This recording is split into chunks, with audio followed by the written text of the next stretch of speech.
Hola amigas y amigos del SMU, bienvenidos a Urotalks. ¿Cuántas veces cuando nos preguntamos acerca de cirugía creemos que solamente hablamos de técnica quirúrgica? Pero hoy en día sabemos que el concepto de cirugía ha cambiado mucho en los últimos años y que también involucra la preparación previa del paciente que vamos a operar.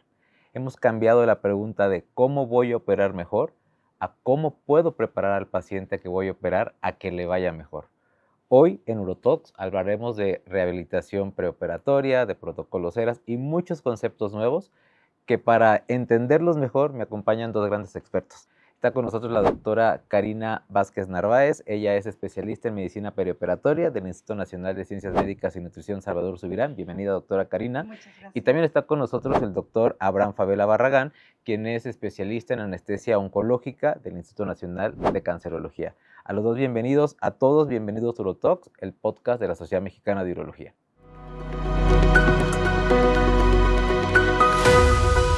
Y bueno, durante mucho tiempo creíamos que el trabajo del anestesiólogo empezaba 5 minutos antes de la cirugía, o quizá un poquito más con una valoración, pero este concepto ha cambiado. Doctora Karina, ¿qué es la medicina perioperatoria y por qué es tan importante? Precisamente cuando se empezó a notar la diferencia entre aquellos pacientes que tú veías en la valoración 5 minutos antes, que llegaban en mejores condiciones a la cirugía, se veían muchas áreas de oportunidad en donde el paciente se podía mejorar. Esto dio paso a que los anestesiólogos nos involucráramos más en el preoperatorio, en el transoperatorio e incluso en el posoperatorio. Y de allí se derivó este concepto de medicina perioperatoria. ¿Por qué los anestesiólogos nos dedicamos a la medicina perioperatoria? Porque somos los que conocemos los principales factores de riesgo que el paciente va a tener al momento del manejo intraoperatorio y porque podemos tener una posición muy estratégica conjuntando la parte médica con la parte quirúrgica. Esta nueva manera de ver la anestesia y de ver cómo se ha favorecido el ver no solamente el transoperatorio, sino también el preoperatorio o el posoperatorio, ha permitido una mejor manejo y control de muchas variables que a veces no teníamos en consideración para el éxito de nuestra cirugía. ¿Cuál considera, doctor Abraham, que es el mayor cambio que ha tenido la práctica del anestesiólogo en los últimos años? Bueno, sin duda la anestesiología en los últimos 10 años se ha beneficiado, o más bien se ha enriquecido de los avances tecnológicos en la implementación de ultrasonido, de nuevo equipo electrónico y como bien decía la doctora Karina, el anestesiólogo reconocer su importancia en ese periodo pre y post, porque el transoperatorio ya estaba, ha sido lo que ha cambiado drásticamente en la visión del anestesiólogo. ¿Qué evidencia existe de que podemos optimizar las condiciones en que llega un paciente a la cirugía? Es decir, ¿me ayuda a reducir complicaciones, estancia hospitalaria? ¿En qué me beneficia preparar al paciente? Bueno, existen muchísimas variables que pueden influir en el perioperatorio de un paciente. Lo que se ha observado a través de estos años en donde se ha empezado a hacer uso de la medicina perioperatoria de forma más habitual en los metaanálisis y en todos los estudios clínicos es que disminuyes los días de estancia hospitalaria y lo primero que se reduce en donde empiezas a establecer un programa de medicina perioperatoria u optimización de pacientes es complicaciones pulmonares. Esas prácticamente desaparecen, entonces pues eso es una gran ventaja con respecto a otros hospitales. Todavía no tenemos una evidencia suficiente de que se reduzcan como tal todas las complicaciones, pero empezar con disminuir el número de días hospitalarios y el número de complicaciones pulmonares posoperatorias, pues creo que es un gran avance. Esto reduce también costos hospitalarios, quiero pensar. Sí, claro. De hecho, en 1997, cuando fue la aparición o el esbozo hacia los protocolos ERAS, el primer concepto, la primera visión por la cual se decidieron implementarlos fue por un trasfondo económico más que por un trasfondo clínico. Obviamente se beneficiaba el paciente clínicamente hablando, pero el principal motivo, esos pacientes que se nos complican tienen un alto costo para el hospital. ¿Cómo podemos hacer para que esos pacientes no salgan tan costosos? Entonces, el inicio de todo esto sí tuvo un contexto económico. Actualmente ya no es el objetivo principal, pero sin duda que un paciente tenga menos días de estancia intrahospitalaria, que tenga menos complicaciones, pues tendrá secundariamente menor costo. En estos nuevos conceptos, prehabilitación es una palabra común, yo la estoy aprendiendo también, en algunos congresos de urología nos están enseñando cómo incluso el ejercicio previo mejora las condiciones en las que llega el paciente y en casos complejos como cáncer de vejiga, por ejemplo, ya se ha visto que incluso incrementa la sobrevida de los pacientes, no solamente por el beneficio que tiene a nivel sistémico para los pacientes, pero sino también porque les da como una mejor capacidad funcional previa al procedimiento. Incluso hay una doctora muy famosa que se llama Sara Psutka, que ella hace protocolos preoperatorios justamente poniendo en actividad a los pacientes, y me resulta muy, muy interesante. Pero hablando de prehabilitación, ¿qué incluye la prehabilitación? Bueno, es que todos conocemos la palabra rehabilitación, ¿no? Que es después del procedimiento quirúrgico vamos a regresar a la normalidad. Pero el punto muy importante es cómo llegamos a la cirugía. Y la prehabilitación lo que busca y lo que trata, su objetivo es mejorar las condiciones globales del paciente antes, por eso es antes de llegar a cirugía. Incluye, generalmente todos los protocolos incluyen varias cosas.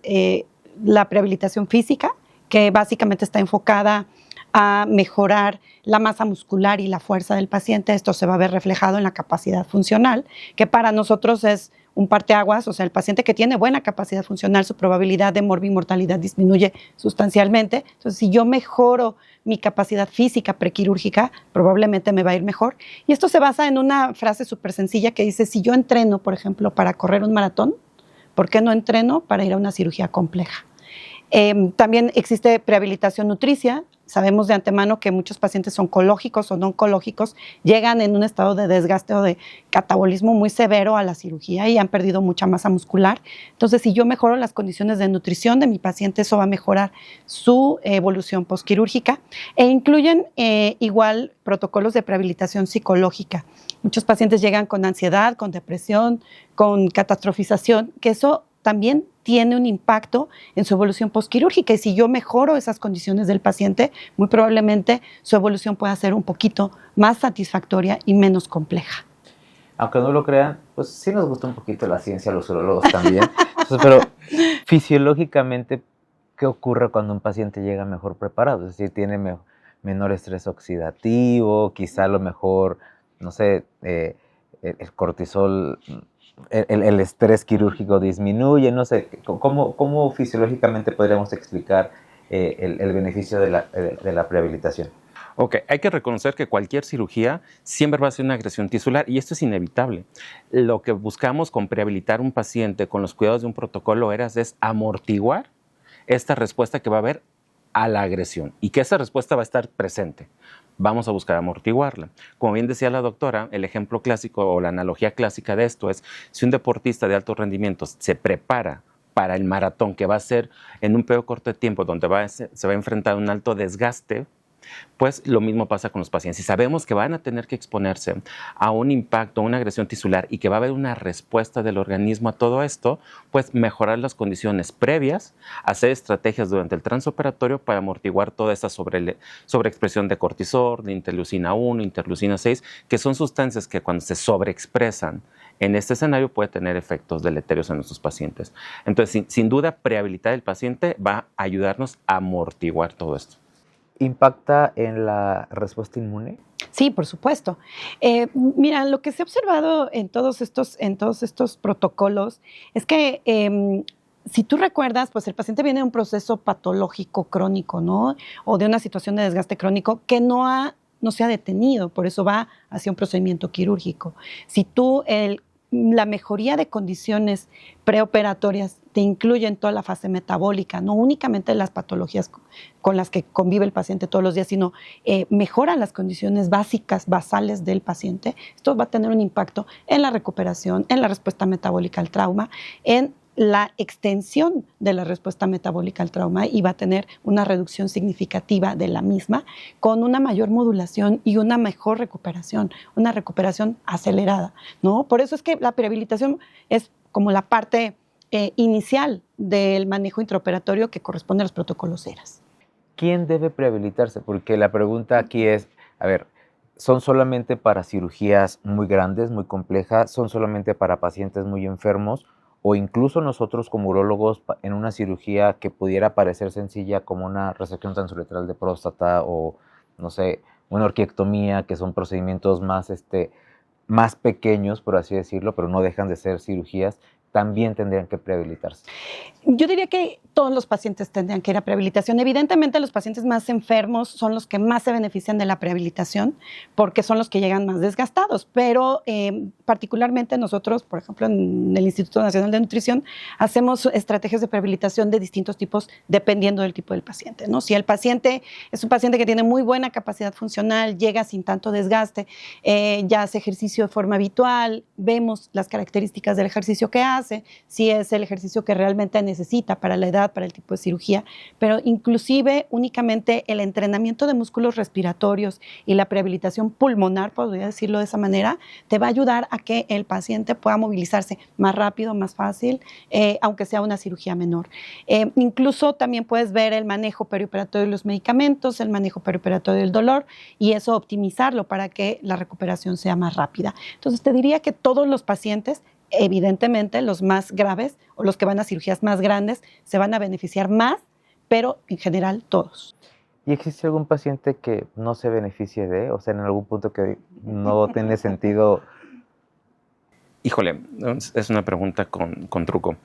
Todos los pacientes, como decía la doctora, todos los pacientes se benefician. No hay cirugía pequeña. Tú decías hace un momento que si un paciente fue a una resección transuretral, que de pronto nos parecía un procedimiento rápido, que a lo mejor se podía manejar ambulatorio. Sí, hablando solamente del procedimiento, pero ¿cómo llegó ese paciente? ¿Cuáles son los factores que ese paciente trae? Si a esto le sumas que a lo mejor es un paciente añoso, que es un paciente que tenga diagnóstico de sarcopenia, pues aunque este paciente venga a una cirugía que teóricamente es pequeña o ambulatoria, pues no tenemos al paciente en las mejores condiciones. Entonces, yo creo que todos los pacientes se benefician, pero también habrá que reconocer, si yo tengo un paciente sano, joven, que no tenga todavía ninguna complicación y va a una cirugía pequeña, pues a lo mejor no va a ser tan evidente el prehabilitar a este paciente. Pero la respuesta para todos es, todos se benefician. ¿Cuándo es necesario empezar? Es decir, ¿qué ventana tenemos de tiempo de iniciar una prehabilitación a hacer el procedimiento? Ok, todas las estrategias que están descritas como prehabilitación, se ha medido que el impacto para que realmente veamos este beneficio son 4 semanas, en un contexto ideal. A lo mejor no vamos a llegar a los objetivos ideales, pero sin duda va a tener un beneficio. Creo que, o sea, todo esto me resulta muy interesante porque, honestamente, creo que también por el tipo de práctica, bueno, que ahora ustedes hacen en instituciones de salud pública, a veces la demanda imposibilita poder darle la atención de este tipo a todos, pero aún así son parteaguas, porque yo me dedico a medicina privada únicamente y a veces no pongo en práctica esto, lo tengo que decir, y estoy seguro que mucha de nuestra audiencia tampoco lo practica. Y aquí la pregunta sería, porque tendríamos que mandar al paciente a una valoración con el anestesiólogo antes, pero luego a veces los anestesiólogos no tienen como tal un consultorio. Entonces, ¿qué es lo que tendríamos que cambiar en todo este modelo de atención que estamos haciendo en la actualidad para que esto funcione? Sí, es cambiar el paradigma, ¿no? El anestesiólogo muchas veces es anestesiólogo porque no le gusta dar consulta, ¿no? Justo, Entonces, o sea, el médico perioperatorio creo que es el más indicado, o bueno, una parte de los indicados para hacer este manejo. Nosotros hacemos prehabilitación en pacientes privados y ahora lo que yo les digo en general a todos los cirujanos es que en el momento en el que saben que el paciente va a requerir cirugía, en ese momento me lo manden. Ajá, es la estrategia quizá más efectiva porque en ese modelo podemos determinar las necesidades individuales de cada paciente, ¿no? Desde tratar anemia, optimizar diabetes, optimizar hipertensión y ya hablar de prehabilitación, pues es un protocolo que como decía el doctor Favela, pues podemos implementar 4 semanas, 6 semanas, 8 semanas antes de que sea la cirugía, dependiendo de las condiciones del paciente. Generalmente buscamos que no sea un protocolo demasiado prolongado porque la adherencia del paciente se pierde mientras más tiempo tienes. Entonces, en protocolos de 6, 8 semanas, 4 semanas idealmente, el paciente todavía tiene ganas, se adhiere, tiene la motivación de la cirugía y es un buen momento para cambiar algunas patologías o algunos hábitos que puedan resultar pues, en resultados adversos, como el tabaquismo, como el alcohol, como el uso de drogas. Entonces, yo les diría, si sabes que tu paciente va a una cirugía mayor, compleja, en el momento en el que va a requerir cirugía, mándalo con el médico perioperatorio. Esta pregunta es para los dos. ¿Ustedes consideran que actualmente estamos operando a los pacientes demasiado pronto? Es decir, que no les estamos dando ese tiempo. Bueno, va a depender del diagnóstico por el cual el paciente tenga que llevar a cirugía. Por ejemplo, en mi caso, que yo me dedico al paciente oncológico, sabemos que es una enfermedad sensible al tiempo. O sea, si yo desde el punto de vista de medicina perioperatoria quiero prehabilitarme, digo, no, tengo que prehabilitar al paciente 6 semanas, pues nos mezclamos en un problema ético, porque posiblemente en 6 semanas la enfermedad va a avanzar. Entonces, va a depender de la enfermedad de base que está llevando al paciente a cirugía, la necesidad, qué tan pronto necesita ser tratado. Pero es un paciente de cirugía electiva donde la enfermedad no sea sensible al tiempo y tengamos este periodo de 4 semanas, sí, definitivamente hay que tomarlo. También algo importante, reconocer que en prehabilitación y en protocolos ERAS, sí es uno de los pilares que nos dice es que tiene que ser un trabajo en equipo y diversificados. Tenemos que ir a diferentes profesionales de la salud que estén involucrados, porque también los anestesiólogos no somos expertos en nutrición, no somos expertos en psicología, no somos expertos en el conocimiento físico, pero todo parte de aquí. Va con su relación con el anestesiólogo, identificamos banderas rojas y mandarlo al especialista. Entonces, siempre va a ser un trabajo en equipo. Además de cuando el paciente no cumple el ayuno, ¿en qué ocasiones sí sería de plano óptimo retrasar la cirugía? Si tienes un paciente que tiene una fragilidad muy marcada, está muy sarcopénico, va a una cirugía mayor. Lo que decía el doctor Fabel es muy importante. La temporalidad de la cirugía lo es todo, ¿no? O sea, si estamos en una cirugía sensible a tiempo, hay que ver qué parámetros del paciente se pueden optimizar, ¿no? Si esos son realmente optimizables o si ya no son optimizables, ¿no? Hay quienes dicen que los estados de fragilidad ya no son reversibles, pero sí puedes quizá mejorar la fuerza del paciente, la autonomía del paciente. Ahí creo que es una toma de decisiones multidisciplinaria la que debe prevalecer. Si vemos que los riesgos son mayores que el beneficio de la cirugía, quizá valga la pena retrasar el procedimiento, siempre y cuando no nos salgamos de esas ventanas terapéuticas, pero si vemos que no hay posibilidad de optimización, que el paciente, por más que lo intentemos, no se va a mejorar, entonces evaluar riesgo-beneficio y quizá ir al procedimiento quirúrgico. Doctor, ¿considera que la prehabilitación debería considerarse como un estándar de calidad en la atención de un hospital? Sí, claro. Hablando en un contexto de administración de un hospital, hay que reconocer que uno de los marcadores es qué tanto se nos complican los pacientes después de una cirugía. Hablando en un contexto de mediciones de calidad, pues es importante tener este marcador bajo de un porcentaje. Si tú tienes una estrategia que te va a ayudar a que el paciente no se complique después de la cirugía, pues disminuyes este marcador y va a reflejar una tasa de éxito en calidad. Si también disminuyes la estancia intrahospitalaria, también es un marcador de calidad y pues se va a ver reflejado. Entonces, sí, en administración y en concepto de calidad, prehabilitar a los pacientes de hecho, es lo que ha generado que todo eso sea exitoso. O sea, yo decía en 1997, en 99, que surge el primer protocolo, un esbozo de protocolo ERAS, pues, y en el año del 2001, pues vino un despunte de abarcar protocolos protocolos a diferentes contextos quirúrgicos, pero es por eso, porque pusieron en evidencia que sí hay una mejoría en muchos sentidos, clínicos y administrativos. ¿Qué tan frecuente se utiliza este tipo de prácticas en sus hospitales? O sea, ¿qué tan renuentes somos los quirúrgicos? Porque a veces sí tenemos como prácticas muy, pues tendemos a veces a ser un poquito necios y que no, ya lo quiero operar y ya está, que creemos que con una valoración preoperatoria, que cuando tenemos la autorización del internista es más que suficiente, que el paciente está listo para operarse. ¿Qué tanto se involucran el personal quirúrgico en sus hospitales? ¿Cuál es su experiencia? Creo que esto tiene que ir enfocado mucho a la educación del equipo quirúrgico. Nosotros hemos hecho múltiples sesiones con todos los especialistas quirúrgicos sobre los beneficios de la prehabilitación y de la optimización del paciente en el perioperatorio, y eso ha funcionado muchísimo. Y debo decir que en el Instituto Nacional de Nutrición tenemos prácticamente el 100% de los pacientes vistos por anestesia, de cirugías complejas, vistos por anestesia de alto riesgo o medicina perioperatoria, y eso facilita como el triage y el buscar qué pacientes son los que se benefician de prehabilitarse. Hay protocolos específicos para algunos tipos de cirugía. Nosotros tenemos protocolos, por ejemplo, para cirugía esofágica, que es una de las que son más complejas, es tóraco-abdominal, el paciente llega generalmente muy desnutrido, e incluso tenemos protocolos de prehabilitación en pacientes que están en lista de espera de trasplante hepático, que también son pacientes cirróticos, sarcopénicos, en fin. Entonces tenemos protocolos específicos, pero vemos a la mayor parte de los pacientes quirúrgicos, y esto es gracias a la voluntad de los quirúrgicos, a la educación y al saber que es un manejo multidisciplinario el éxito del paciente.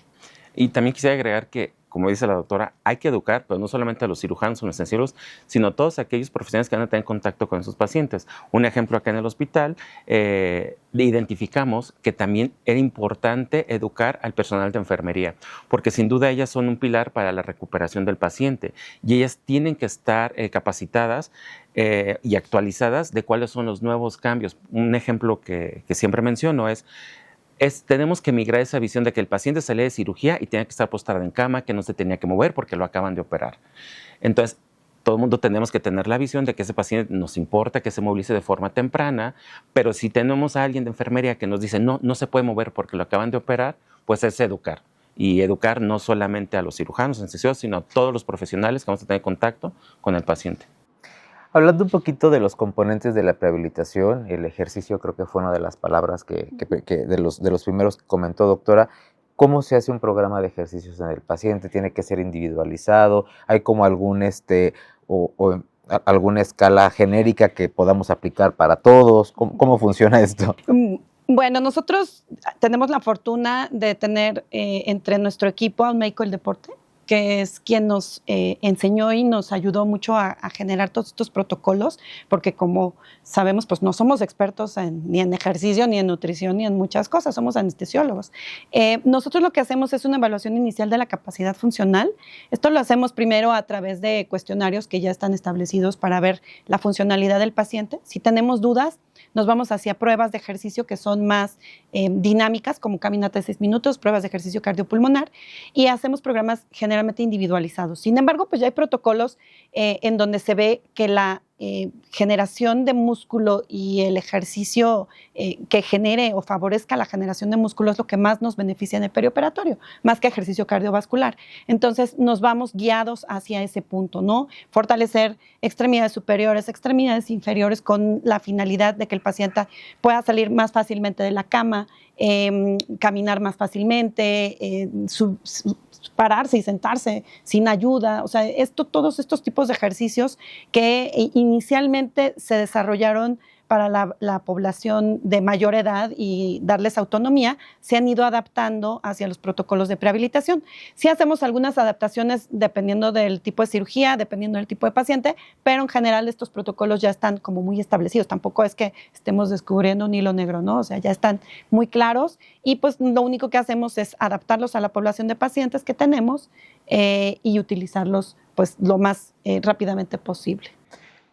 ¿Cómo se evalúa la nutrición? ¿Qué tenemos que pedir en relación a exámenes de laboratorio? Quizá alguno específico que luego se nos olvide mucho. ¿Todos los pacientes requieren algún suplemento especial? Como hoy está de moda las proteínas y demás.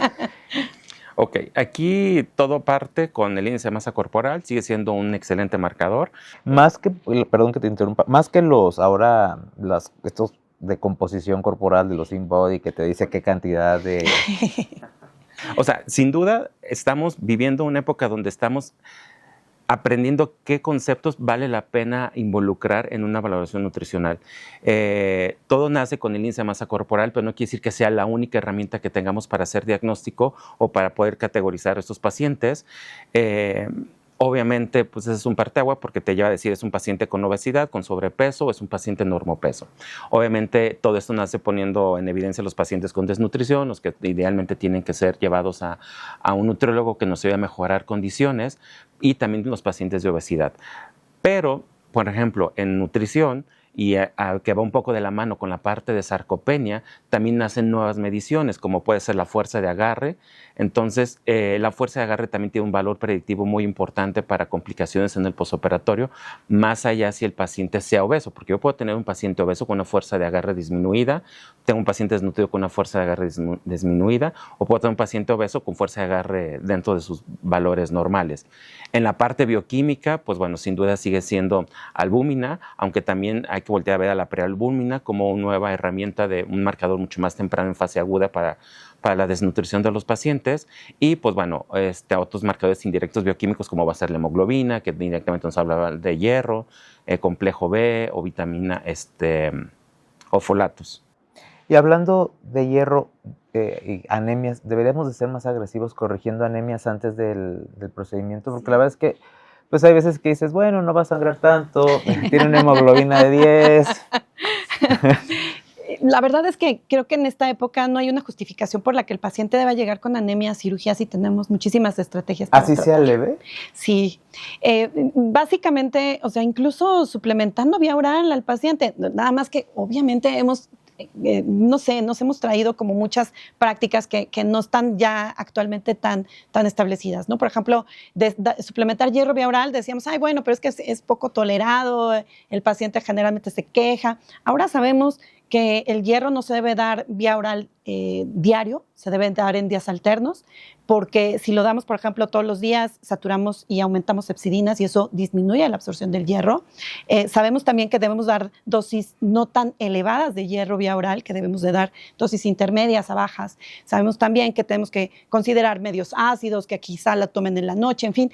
Hay muchísimas estrategias. El hierro endovenoso actualmente es súper seguro, sabemos que tiene muy baja tasa de anafilaxia o de reacciones CARPA, entonces eso nos puede favorecer también dar una administración de hierro que quizá con 2 semanas de anticipación puedas tener una respuesta a tu anemia y que te puede cambiar el número de paquetes transfundidos con las complicaciones que puedas tener, el costo que genera y pues que no es finalmente una solución ante la anemia. Ahora, también creo que es importante recordar que la anemia pues es un síntoma de una enfermedad que puede tener el paciente que quizá requiera abordaje, ¿no? No es que todos los pacientes tengan que llegar anémicos. ¿Por qué tienen anemia, no? Entonces, se tiene que abordar también esa parte como parte de su valoración integral perioperatoria. ¿Cómo identificamos un paciente frágil? ¿Hay algunas escalas específicas que ustedes utilicen? ¿Importa más la reserva funcional que la edad? Ok, sí hay escalas que nos ayudan a categorizar a los pacientes. La más conocida por todos es la escala de Frail. Es muy fácil de implementar. Esto es simplemente un interrogatorio y de una manera muy puntual nos dice si tiene o no tiene fragilidad. Aquí lo importante es que al inicio de todo esto, o a veces nosotros solamente tenemos la idea que fragilidad inmediatamente asociamos a un paciente añoso de la tercera edad y no va de la mano. Yo puedo tener un paciente adulto joven y con diagnóstico de fragilidad. En el caso de la población oncológica, la misma enfermedad puede tener un impacto muy significativo en la reserva funcional de los pacientes y podemos tener pacientes jóvenes oncológicos con diagnóstico de fragilidad. Entonces, sí hay escalas, son muy sencillas de implementar. También se puede asociar de otras herramientas, como bien lo decía, la fuerza de agarre o la medición tal vez de músculos por tomografía para poder asociarlo a otros marcadores más específicos para sarcopenia. La rehabilitación pulmonar nos comentaba, doctora, que era muy importante. ¿Cuáles son, digamos, los ejercicios respiratorios recomendados previos? ¿Tendrían que usar ya el inspirómetro antes de la cirugía o va más allá? ¿Qué protocolos de rehabilitación pulmonar existen? Bueno, el inspirómetro es una herramienta que nos sirve, pero no es la única, ¿no? O sea, sí, siempre es importante recordar que pues la evidencia lo que ha demostrado es que el inspirómetro por sí solo no es tan efectivo como quisiéramos, ¿no? Entonces quisiéramos que con el puro inspirómetro fuera suficiente. Generalmente nuestros protocolos incluyen ejercicios de inspiración profunda, de tos forzada, de respiración abdominal. Todo esto es importante enseñárselo al paciente desde antes porque obviamente un paciente que tiene una incisión abdominal ya con dolor va a ser muy difícil que pueda aprender a respirar, ¿no? Entonces, si tú le enseñas al paciente a respirar desde antes, a inducir la tos, a utilizar el inspirómetro, esto va a mejorar la forma en la que respira en el postquirúrgico con dolor. Entonces, yo sí les recomendaría que hicieran un pequeño ejercicio de 5 maniobras o 5 estrategias de respiración que le puedas enseñar a tu paciente en el preoperatorio, incluyendo el inspirómetro, y esto va a disminuir muchísimo tus complicaciones pulmonares postoperatorias. Bueno, hablamos también del tabaquismo. ¿Realmente cuánto impacta que el paciente deje de fumar previo a la cirugía? ¿Cuánto tiempo? ¿Desde cuánto tiempo se ve? ¿Vale la pena que sean solamente 2 semanas? O sea, obviamente sabemos que idealmente no tendría que fumar, pero bueno, también por ahí he visto que el tabaquismo es una de las como de los parámetros que utilizan, ¿no?, para preparar a los pacientes. Sin duda el tabaquismo está ya completamente demostrado su asociación deletérea en un perioperatorio. Identificarlo, poder medirlo, identificar qué tanto fuma este paciente. Desafortunadamente aquí la intervención sí es muy puntual, o sea, la ventana son 4 semanas antes de la cirugía para realmente que no sea un factor de riesgo de complicaciones.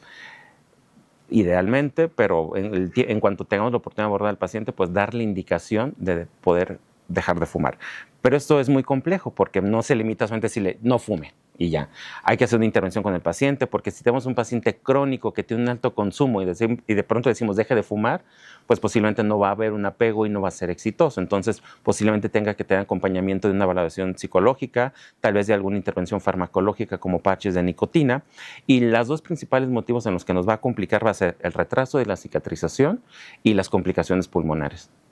¿Subestimamos el consumo de alcohol? ¿Qué impacto tiene Sí, previo a la cirugía? ahí creo que es difícil a veces que el paciente diga la verdad sobre qué tanto alcohol consume. Entonces, a veces es como ver como toda la estrategia familiar, la dinámica familiar, ver qué tanta ansiedad, qué tanta depresión tiene, no nada más el alcohol per se, y eso también impacta obviamente en el perioperatorio, pero a veces es más complejo, es mucho más complejo intervenir en alcoholismo.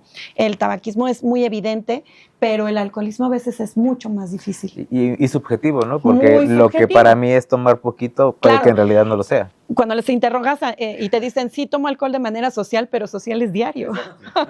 Diario socialista. Sí. Diabetes.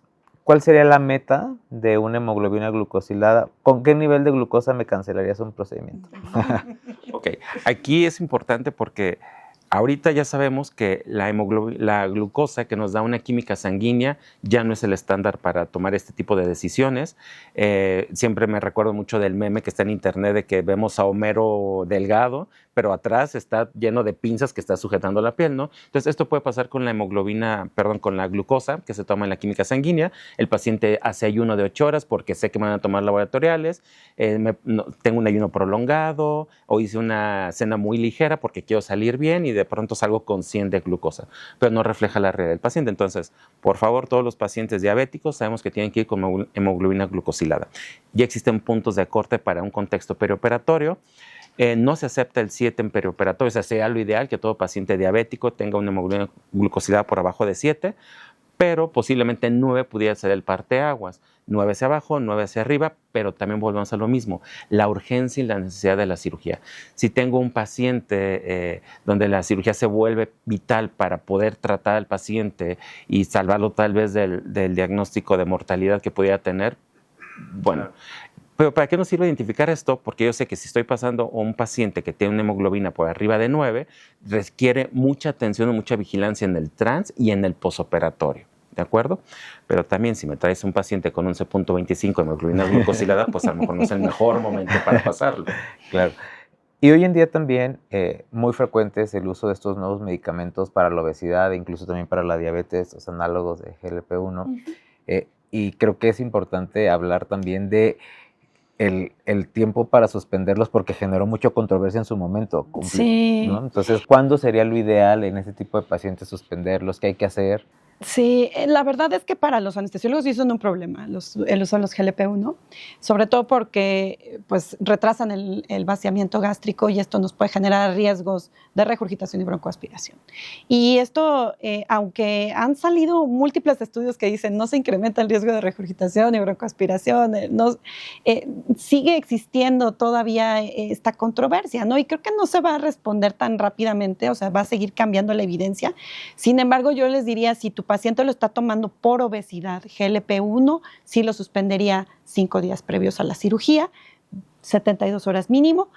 Igual estaría al pendiente si el paciente acaba de iniciar con esa terapia de GLP-1, si le han incrementado las dosis, si ha tenido sintomatología, porque el paciente evidentemente tiene sintomatología, y basándonos en esto, tomar la decisión de suspenderlo o no. Si el paciente lo toma por diabetes, entonces probablemente allí puedas tener consideraciones distintas, pero tomando de antemano precauciones para evitar este riesgo de regurgitación y broncoaspiración. Y lo mismo pasa con los GLT-2. Los GLT-2, si los tomas por falla cardíaca si los tomas por diabetes. Debes hacer una evaluación desde mi perspectiva individualizada de la razón por la que lo toma y basarte en eso para la suspensión. En el contexto de una cirugía de urgencia, ¿es necesario hacerles lavado gástrico o algo así, un ultrasonido? Bueno, aquí en relación a la pregunta anterior, y también un comentario que hacía inicialmente, el anestesiólogo se beneficia enormemente de la implementación de ultrasonido.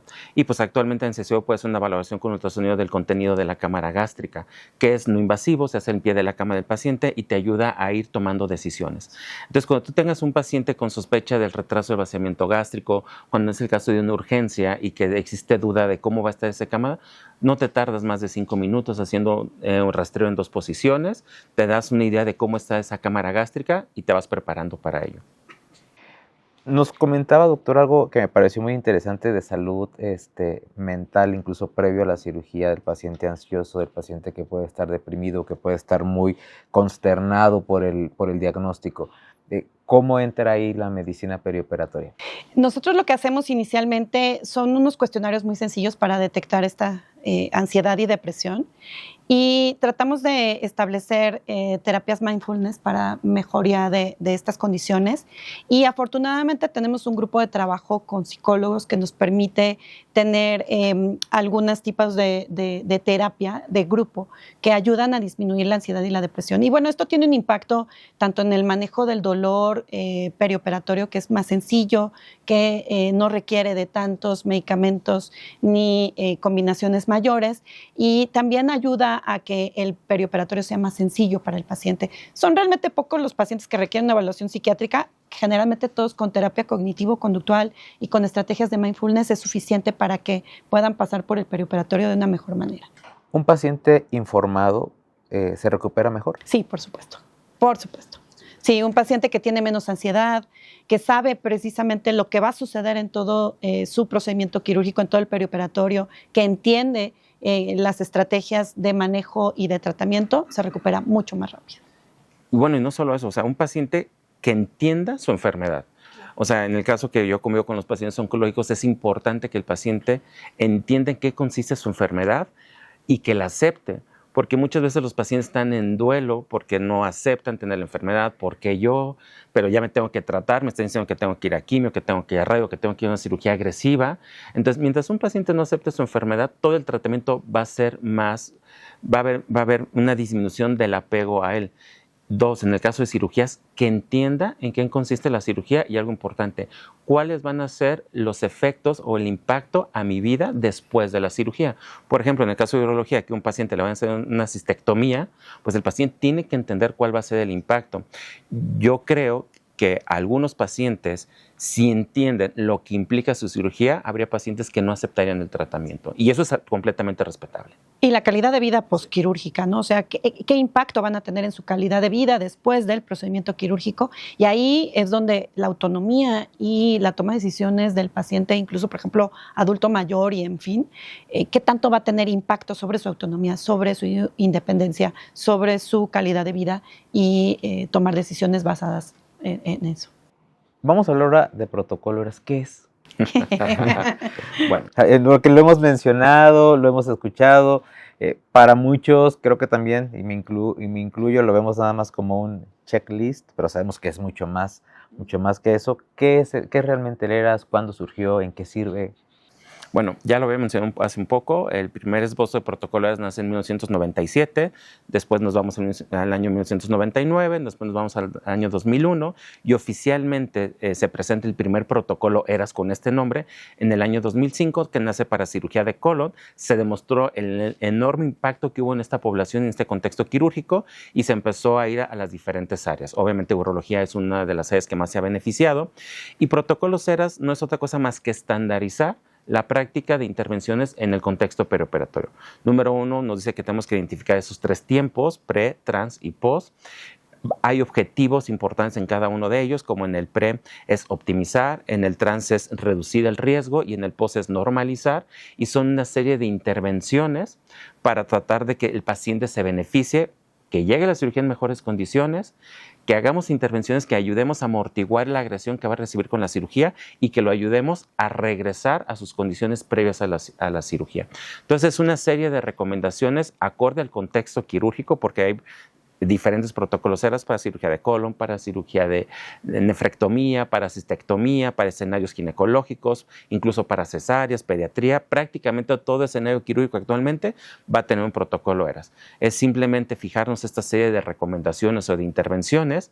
Y sí, ciertamente si dices que es un checklist, tener un apego al 100% de un protocolo ERAS es muy difícil, es muy complejo. Pero se ha visto que apegos de protocolo ERAS de 70% al 80% ya se benefician los pacientes. Hablamos del ayuno, ¿no? Y cómo se ha cambiado. Entonces, ese es un gran espacio para que nos eduque a todos y que nos digan, estos ayunos de 12 horas.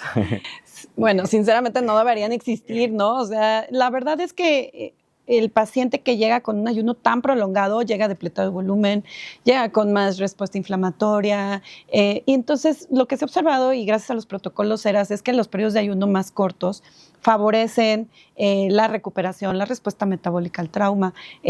Y obviamente dependerá mucho del tipo de ayuno, ¿no? Incluso en los protocolos ERAS, las cargas de carbohidratos están indicadas totalmente. Desafortunadamente aquí en México no tenemos un acceso tan masivo, tan abierto a las cargas de carbohidratos, que sí pueden beneficiar mucho a todos estos pacientes de llegar con menos hipovolemia, menos depletados. Esto se ve directamente desde la inducción de la anestesia con menos hipotensión, tanto posinducción como transanestésica. Entonces, ahí sí creo que si no tenemos bien acceso a todo esto, sí podemos modificar nuestras estrategias de ayuno, ¿no? Y decir, ¿por qué tengo que dejarle a mi paciente 12 horas de ayuno? No, no es necesario. A lo mejor, bueno, pues si tuviera un paciente gastroparético con el estómago potencialmente lleno, pues a lo mejor sí, pero ni así, quizá, ¿no? Darle líquidos hasta 2 horas previas a la cirugía, pero obviamente qué tipo de líquidos, pues líquidos claros, que no sean con altos contenidos en azúcar, sino a lo mejor con maltodextrina, con todos estos protocolos que nos ayuden a que el vaciamiento gástrico sea más rápido y que el paciente llegue lo mejor hidratado en el perioperatorio, ¿no? No sé.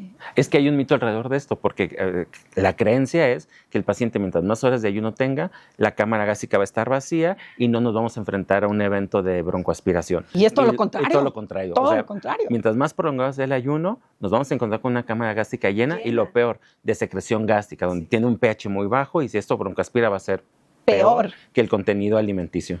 O contenido gastrobiliar, que también es peor. La preparación intestinal. ya con eso me acaban de decir todo. ¿Sigue siendo necesaria? No. Ha cambiado completamente cómo entender la preparación intestinal. Hace muchísimos años se creía que toda cirugía de abdomen tenía que ir acompañada de preparación intestinal. Actualmente sabemos que no. Puede ser un escenario muy deleterio para los pacientes. Puntualmente, los únicos escenarios que se benefician de preparación intestinal es cirugía de colon y recto, nada más. Todos los escenarios ginecológicos, urológicos, no se benefician de preparación intestinal. ¿Cuándo se tendría que levantar el paciente? ¿Inmediatamente? Sí, la verdad es que el paciente se tendría que movilizar inmediatamente.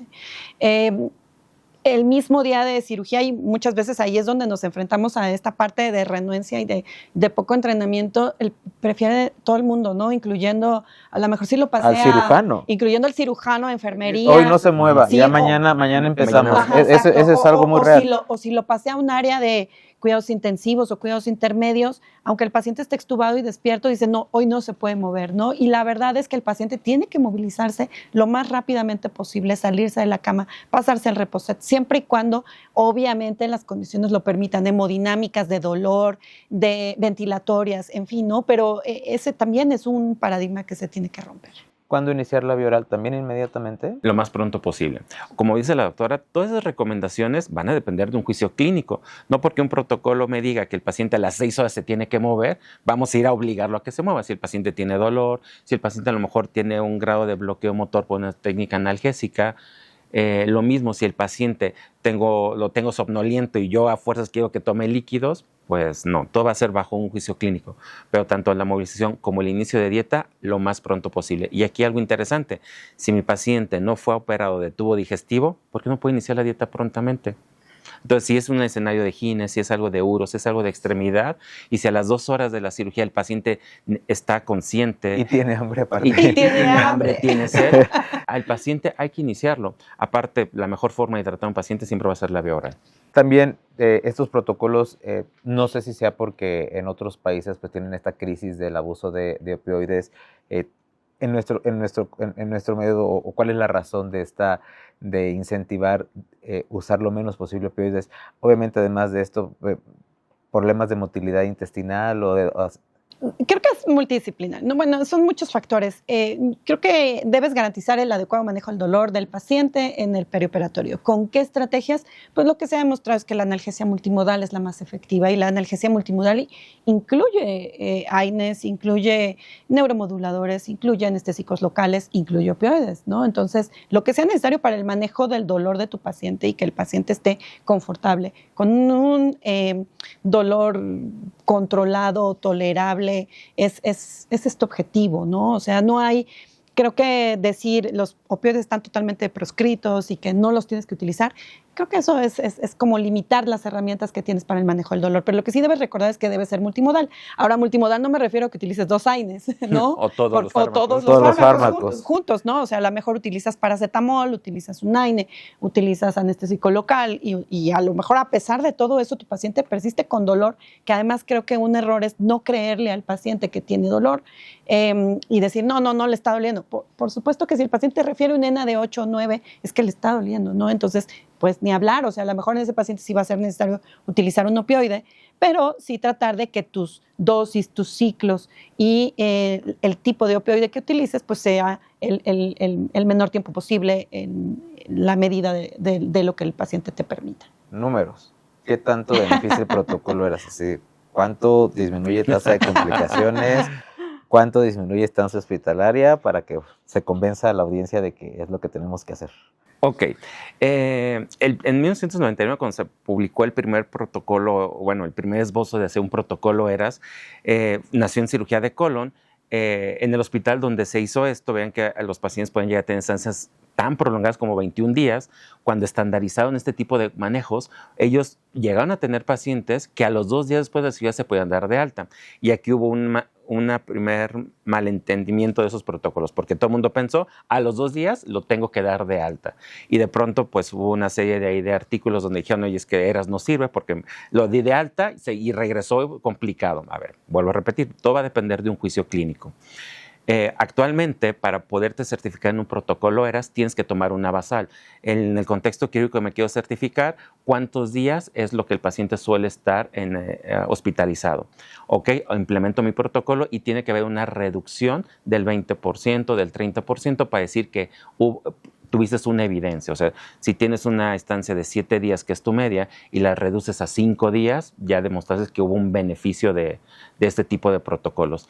Obviamente va de la mano de las complicaciones, porque supone que yo estoy dando un paciente de alta en las mejores condiciones y que no tiene complicaciones. Sé que ustedes están en hospitales que lo están implementando, que lo hacen bien, pero también, bueno, son hospitales de tercer nivel. Y en México, ¿qué es lo que hace falta? ¿Qué barreras existen para que estos protocolos puedan llevarse a cada lugar del país? Creo que la primera barrera es la educación. Tenemos que hacer que cambie la visión del anestesiólogo, del médico que únicamente se preocupa por el paciente 5 minutos antes de la cirugía, y tenemos que cambiar a ser médicos perioperatorios, ¿no? Tenemos que cambiar esa parte de nuestra formación, involucrándonos un poco más en la parte de medicina interna, un poco más en la parte quirúrgica, en tomar esta responsabilidad como un médico perioperatorio. Y si eso lo podemos hacer a todos los niveles, ¿no? O sea, eso se puede implementar desde un primer nivel, un segundo nivel, un tercer nivel. Si cambiamos esa formación del anestesiólogo a ser un verdadero médico perioperatorio, vamos a tener una gran ventaja sobre el manejo de nuestros pacientes a cualquier nivel. ¿Qué componente del protocolo ERAS considera que es el menos utilizado actualmente en nuestro medio? Auditarnos. O sea, cualquier protocolo ERAS siempre te va a pedir, al final de que después de una semana, o si te es posible, cada caso, cuando el paciente se egresa, se tiene que reunir todo el equipo de trabajo, todos los profesionales que tuvieron contacto con el paciente y analizar cómo estuvo el manejo. ¿Qué cosas hicieron bien?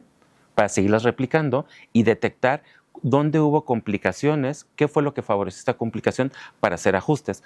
Pero a veces no nos damos el tiempo para hacer ese tipo de reuniones, no nos gusta retroalimentarnos porque creemos que va a ser algo punitivo y eso no tiene que ser punitivo. Y algo interesante de los protocolos ERAS es que los protocolos ERAS permiten la tropicalización. ¿Qué quiere decir? No quiere decir que el protocolo ERAS que se publicó se tenga que ser estrictamente como viene ahí. Se puede contextualizar al país, incluso al hospital. Hace rato mencionaba la doctora, bueno, es que el protocolo ERAS dice que tiene que ser maltodextrina. Bueno, en México no la tenemos de fácil acceso. En mi hospital no existe maltodextrina en mi cuadro básico de medicamentos. Bueno, ¿cómo voy a implementar esta estrategia?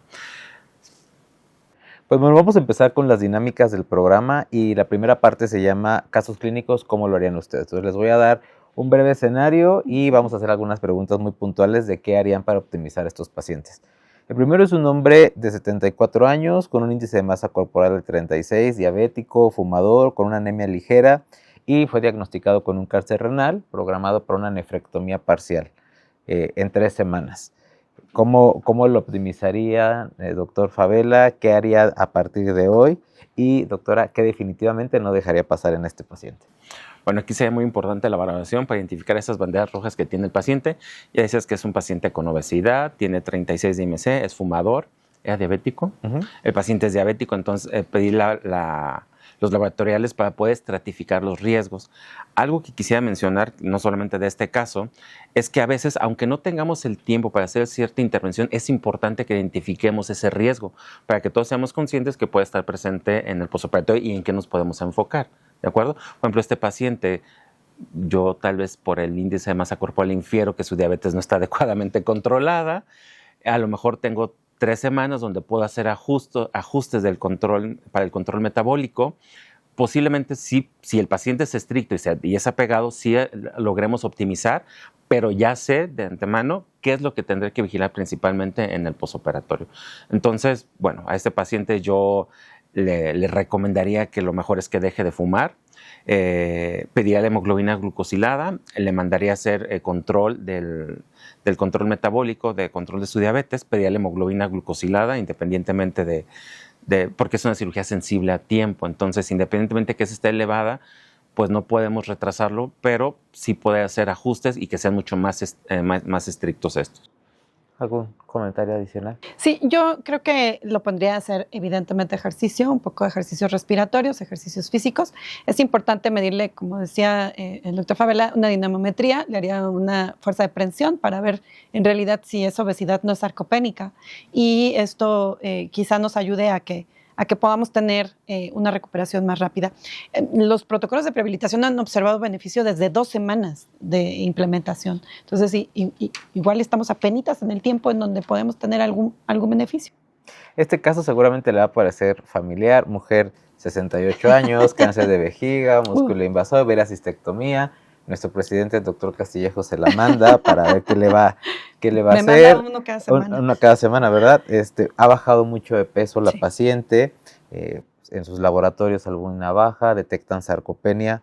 ¿Cuál sería el protocolo ideal? Considerando lo que ya platicamos también, que el tiempo apremia en ese tipo de diagnósticos. Es bien interesante cómo el cáncer de vejiga es tan sarcopénico, genera tanta pérdida muscular en los pacientes. Entonces, estos son pacientes que se benefician muchísimo tanto de la implementación de medidas de nutrición como de medidas de ejercicio. Obviamente yo no puedo poner a hacer a un paciente ejercicio si no le mejoro la nutrición, porque no va a tener de dónde generar músculo y con qué generarlo, ¿no? Entonces, es por eso que es muy importante recordar que las intervenciones son multidisciplinarias. Otra cosa interesante en el cáncer de vejiga es la progresión y el tiempo, ¿no? Los pacientes pierden mucho peso, pierden mucho músculo y tenemos que hacer lo que podamos de intervenciones lo más rápido posible porque igual es una cirugía sensible al tiempo. ¿Tiene cabida en ese tipo de casos la preparación con una nutrición parenteral? Lo ideal es que siempre te vayas por la vía oral, ¿no? Si el paciente no tiene una limitación para ingerir en nutrición vía oral, o sea, no hay una indicación de hacerlo por vía parenteral.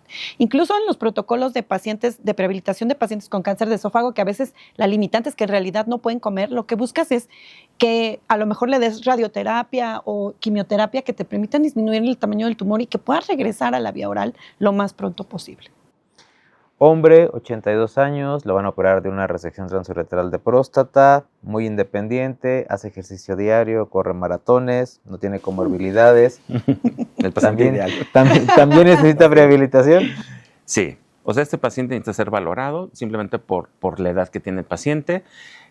Si el paciente tiene todas esas características, que no tiene comorbilidades, que hace ejercicio, pues seguirlo motivando a que tiene que seguir haciendo, porque hay que recordar que a veces los pacientes, en cuanto reciben un diagnóstico de una enfermedad, creen que se tienen que limitar en su actividad física, en sus actividades diarias, y lo importante que rescataría yo de aquí, porque vale la pena entrevistar a ese paciente para poder aclarar todas las dudas que pueda tener en relación a esto. Ahí yo diría que es importante también recordar que a partir de los 40, 50 años, tendemos a perder músculo a pesar de que hagamos ejercicio cardiovascular.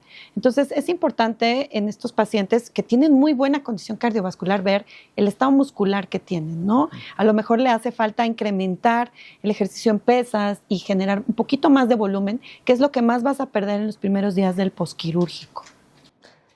Paciente joven, 20 años, de manera incidental le diagnosticaron un tumor de testículo, tiene ansiedad extrema. Entonces, ¿qué tanto influye esto? Sí, ese es el típico paciente que te llega en esa edad y ahí yo te diría que sí es muy importante hacer terapia cognitivo-conductual, intervenciones de mindfulness e incluso pueden llegar a requerir tratamiento farmacológico para la ansiedad y depresión. Sobre todo porque a veces no incluso dimensionamos el impacto emocional que tiene la extirpación de un genital. Las secuelas también emocionales que puedan tener este tipo de pacientes. Un caso que seguramente va a parecer a ti muy conocido, un paciente con un cáncer de próstata localizado, excelente para cirugía, está programado, y el doctor pregunta, ¿qué puedo hacer durante este mes para recuperarme más rápido? Bueno, sin duda, los 3 pilares de la prehabilitación, hay que abordar a este paciente para categorizarlo. Bien lo decía la doctora, cómo va a estar la fuerza muscular, el grado de sarcopenia que pudiera tener, y si tenemos tiempo, pues orientar completamente al paciente para que pueda mejorar esta parte, toda la parte respiratoria, porque sin duda va a una cirugía mayor, entonces toda la parte respiratoria para el posoperatorio inmediato, aclarar cualquier duda que pueda tener el paciente y seguir orientándolo en las mejorías de los hábitos alimenticios. La siguiente dinámica se llama mito, realidad o depende. Y yo les voy a leer una breve oración y ustedes me van a decir justamente si es mito, realidad o depende, y brevemente, muy brevemente me van a decir la razón, ¿vale? Los tiempos de coagulación ya no deberían pedirse. Bueno, creo que dentro del perfil básico preoperatorio, pues tienes que pedir tiempos de coagulación. Si tu paciente no tiene datos clínicos de algún sangrado anormal, alguna discrasia sanguínea, pues probablemente no te sean de mucha utilidad, pero pues forma parte del protocolo básico que tienes que pedirle a un paciente. ¿Los AINES son peligrosos? Sí. Es una realidad. Sí, es una realidad. De hecho, es un grupo de medicamentos que están bajo la lupa por parte de los nefrólogos hablando de lesión renal aguda asociada al perioperatorio.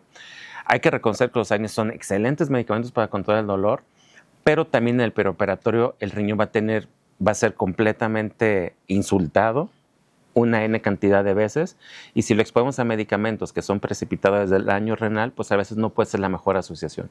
Entonces, sí son de riesgo en un perioperatorio, no están contraindicados completamente, hay que ver el tipo de cirugía, el tipo de paciente y qué pasó durante el transoperatorio. Si es un paciente que tuvo mucha variabilidad hemodinámica hacia la hipotensión, posiblemente sea una muy buena estrategia retirar los AINES, pero si fue una cirugía donde todo estuvo controlado, pues a lo mejor sí pueden integrarse como una estrategia para el manejo multimodal del dolor. Ahí creo que tiene que ver dosis, tiempo en duración en el tratamiento y algunos factores intraoperatorios o de riesgo del paciente, ¿no? Si vas a tener un alto recambio de volumen en una cirugía con mucho riesgo de sangrado, mejor no los uses. ¿La edad cronológica predice mejor las complicaciones que la fragilidad? Hay muchos pacientes frágiles con edades cronológicas jóvenes, entonces no, eso no te garantiza. La fragilidad determina el riesgo. ¿Una semana de ejercicio previo a la cirugía no cambia nada? No, estrictamente hablando, no vamos a notar una evidencia en la mejoría en la calidad del músculo o de la masa muscular, pero si se puede hacer, que lo haga. A lo mejor... Depende. O sea, depende, pero por ejemplo, algo interesante que decía la doctora, a lo mejor no va a haber una ganancia significativa de músculo, a lo mejor no cambia la fuerza, el valor de la fuerza de agarre, pero si va acompañado a estrategias de que ayuden a la musculatura respiratoria, sin duda va a haber beneficio. Creo que esta nos queda claro. Todos los pacientes deberían de hacer prehabilitación. Sí. ¿Los protocolos ERA solo funcionan en hospitales de alto volumen? No, creo que no. Eso es un mito. ¿El tabaquismo solamente aumenta complicaciones posoperatorias pulmonares? No. Ya lo decía hace un momento, también está asociado a retraso de la cicatrización. Y es bien interesante también saber que incluso 48 horas de suspender el tabaquismo te van a ayudar a que al menos tu carboximoglobina mejore levemente, ¿no? A lo mejor vas a tener muchas otras cosas malas como hipersecreción bronquial o a lo mejor mayor reactividad, pero al menos tu carboximoglobina está un poquito mejor. El cirujano debe de elegir la música en el quirófano. Eso depende del anestesiólogo. Yo soy dictadora y yo pongo la música. Bueno, si la música va a ayudar a que el cirujano opere más rápido y bien, Exacto. excelente. Exacto. Que él escoja. Que escoja. En esta última dinámica van a completar una frase. Aquí tenemos varias frases en esta pecera. Van a elegir un papelito, lo van a leer y van a completar. Muy bien. La medicina perioperatoria nos enseñó que debemos pasar de solo evaluar riesgos a optimizar al paciente. Lo que menos me gusta trabajar con urólogos es, bueno, yo creo que eso no es exclusivo para urólogos, pero es que todos los quirúrgicos tienden a minimizar sus eventos quirúrgicos. Es rápido, no va a tardar nada, es sencillito. Dale una no sedadita. va a sangrar nada, una sedacioncita y ya tenemos. Y hablando al respecto, o sea, porque a veces sí ocurre, o sea, ¿en qué contexto debemos de tener preparada sangre para el paciente? Porque creo que es algo que, como bien lo comentas, lo minimizamos. ¿Y para qué preparo sangre? O sea, todas las cirugías idealmente deberían de tenerla. No. Obviamente ahí tú puedes estratificar tu riesgo. Obviamente depende del cirujano. Bueno. Pero no es algo que tengamos que hacer de manera... Por supuesto que no. Yo creo que no hay nada que tengas que hacer así de verdad de manera rutinaria, pero sí entre el tipo de cirugía, el tiempo quirúrgico, el riesgo de sangrado es mayor, pues obviamente sí deberías tenerla, ¿no? Y ahí pues tu riesgo de transfusión va a depender desde el nivel de hemoglobina, la habilidad del cirujano, quién hace la cirugía, en fin, muchos factores, ¿no? Veamos. Lo más difícil de implementar ERAS es la renuncia al cambio, creo. Sí. Y de todos los integrantes. De todos, sí, no específico, o sea, un grupo en particular, creo que todo. Por ejemplo, yo también cuento como anécdota, en recuperación, el tener un reposet en recuperación fue un trabajo enorme, convencer a todo el mundo, o sea, porque la respuesta era, ¿cuándo se ha visto un reposet en recuperación? Y yo, bueno, el que históricamente, nunca haya existido un reposet en la recuperación no significa que no puede existir, o sea, que no pueda tener. Y después también me decían, es que si el paciente cae, vuelvo a repetir, todo es acorde a un juicio clínico, o sea, no voy a pasar de la camilla al paciente inestable a un paciente inestable. La recuperación fracasa cuando no empoderamos al paciente. Sí, creo que el paciente tiene un papel fundamental en su procedimiento quirúrgico y en su recuperación. Si a un paciente tú le explicas que a las 6 horas va a poder comer si todo está en orden, que se tiene que movilizar temprano, son pacientes que ellos mismos demandan su recuperación. Entonces creo que sí es importante empoderarlo. Sí, a mí me dijeron que ya iba a empezar a comer porque no estoy... Claro, eso es muy interesante lo que comentaste. El error que más retrasa la recuperación es, creo que si no encuentras tus áreas de oportunidad con el paciente y optimizas, tu recuperación va a ser más lenta. Entonces tienes que optimizar para que tu recuperación sea más rápida. Una necesidad, yo quisiera que todos los cirujanos, la pregunta graciosa o la pregunta real. Bueno, que todos los cirujanos tuviéramos buen diálogo, buena comunicación. O sea, reconocer que es un trabajo en equipo. Yo siempre les digo a mis residentes, acostumbramos a levantar los campos y ponemos las pincitas y decimos que es una barrera y que de aquí para allá está acá tal cosa y de aquí para allá está tal cosa. Y no debería ser así. Tenemos que tener comunicación. Es importante entender cuáles son sus necesidades anestésicas, o sea, cómo necesitan que esté el paciente para poderlo operar. Reconocer que lo que yo haga va a beneficiarlos a ustedes. Y yo tengo una frase, no con la finalidad de ofender a los cirujanos, pero la función del cirujano en el transoperatorio es cortar y pegar bonito. Tiene que tener todos los conocimientos de anatomía para saber de dónde a dónde delimitar su área quirúrgica, tiene que tener la habilidad para cortar, y mi función como anestesiólogo es que todas las condiciones las tenga el cirujano para que pueda cortar y pegar bonito. Entonces es un trabajo en equipo. Lo que más me gusta de trabajar con urólogos es, bueno, creo que en mi caso particular es que creo que están muy sensibilizados ante el riesgo del paciente y que buscan que llegue en las mejores condiciones posibles a su cirugía. Si pudiera cambiar una sola cosa del preoperatorio, sería que tengamos el tiempo suficiente para poder hacer esta adecuada valoración. A veces por la carga o los volúmenes de pacientes que tenemos, no tenemos el tiempo necesario para hacer esta evaluación integral. Entonces me gustaría que tuviéramos el tiempo para poder hacerlo. Yo creo que después de este episodio todos los urólogos ya vamos a darles un espacio en nuestro consultorio para que vean a los que vamos a operar. Optimizar para operar significa disminuir tu mortalidad perioperatoria. Una cirugía exitosa realmente termina cuando el paciente se egresa del hospital sin complicaciones. Y cuando regresa a su vida habitual. Sí. Claro, que no tenga secuelas, eso es muy importante. El mayor enemigo de una buena recuperación es, así lo hemos hecho siempre. Sí. El error más frecuente antes de operar es minimizar los riesgos. La recuperación inteligente comienza cuando sé que mi paciente se tiene que operar. En el momento en el que sé que es quirúrgico, ahí empieza la recuperación inteligente. El paciente ideal llega al quirófano,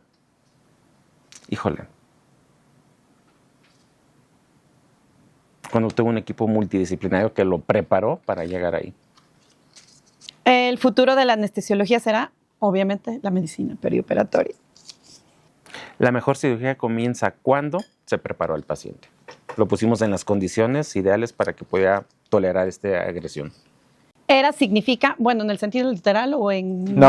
No, por supuesto que ERA significa como un avance, un progreso, una mejor manera de optimizar tus recursos y de ver la cirugía. ¿Algún mensaje final para nuestra audiencia, doctora Vázquez, doctor Favela? Creo que es muy importante para todos entender que el papel de la anestesiología ha cambiado y que el anestesiólogo ahora es más un médico perioperatorio. Entender que tenemos que modificar nuestros protocolos de abordaje, de manejo, de optimización y que eso todo se va a ver reflejado en el éxito del periodo perioperatorio. El trabajo en equipo, sin duda. O sea, no solamente limitarnos a tener buena comunicación con ustedes cirujanos, sino acostumbrarnos a trabajar con el resto de profesionales, con enfermería, con nutrición. Bien lo decía hace un momento la doctora, que no solamente se tiene que limitar a tener notas de, lo vio el internista, check, lo vio el anestesiólogo, check, sino realmente prestar atención qué dice la nota, cuáles son las recomendaciones y hacerlas. Entonces, el trabajo en equipo es fundamental para que todo este tipo de proyectos o programas, ya sea prehabilitación o protocolos ERAS, funcionen. Pues bueno, creo que hoy hemos aprendido bastante, les agradezco mucho que nos hayan acompañado en este episodio. Aprendimos que la cirugía no solamente depende de un cirujano, sino depende de un equipo comprometido con el bienestar del paciente. Sí. Aprendimos que la cirugía en realidad no comienza en el quirófano, sino comienza mucho antes y culmina después de que el paciente sale de la sala de operaciones, y que los buenos resultados no se construyen solamente en el quirófano, sino que se construyen desde mucho tiempo antes con estos protocolos que me parecen muy interesantes y que todos deberíamos de empezar a implementar. Doctora Vázquez, muchísimas gracias por acompañarnos. Doctor Favela, muchas gracias por estar aquí. Y a todo el auditorio, gracias por acompañarnos en este episodio de Urotalks, el episodio 9 del podcast de la Sociedad Mexicana de Urología. No olviden suscribirse a los diferentes canales en los cuales aparece este contenido, en Spotify, en YouTube, en Amazon Music, en Apple Podcast. Muchas gracias por estar y recuerden que juntos trascendemos.